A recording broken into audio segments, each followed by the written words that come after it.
கிடைக்கவே செய்யாதுன்னு நினைக்கிற பொருள் கூட ரொம்பவே கம்மியான ப்ரைஸில் கிடைக்கக்கூடிய ஒரு பிளேஸ் தான் இன்றைக்கி நான் உங்க கூட ஷேர் பண்ணுறேங்க. சிக்பெட் இங்கே வந்து ட்ரெஸ், ஆக்சஸரீஸ் ரொம்ப பழைய பழைய பொருட்களோட ஆக்சஸரீஸ் எல்லாம் கூட இங்கே கிடைக்குங்க. ட்ரெஸ் எல்லாமே ஜஸ்ட் ₹100 ஸ்டார்ட் ஆகும். எல்லா பொருளுமே புதுசான்னு கேட்டால் கண்டிப்பாக கிடையாது. ஒரு சில பொருட்கள் பழசை கூடி கொண்டு வந்து செகண்டாக விற்பாங்க.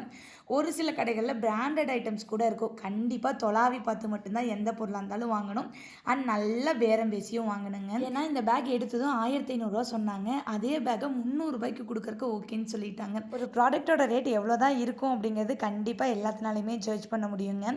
ஸோ அந்த அளவுக்கு பார்கின் பண்ணியே நம்ம திங்ஸ் எல்லாமே வாங்கலாம். ஒரு பொருளை வாங்குறீங்க அப்படின்னா 1க்கு 2 டைம் செக் பண்ணி வாங்குங்க, புதுசா பழசான்னு சொல்லி. இங்க இருக்க 50% கடைகள் பழைய பொருளை சேல் பண்ற இடங்க. 50% தான் புது பொருள் வச்சிருக்காங்க. இங்க நிறைய திருட்டு பொருள் கூட கொண்டு வந்து சேல் பண்றாங்க. அதனால உள்ள போகும்போது கண்டிப்பா நம்மளோட நகை, பேக் எல்லாத்தையுமே பத்திரமா வச்சுட்டு போறது ரொம்ப ரொம்ப நல்லது.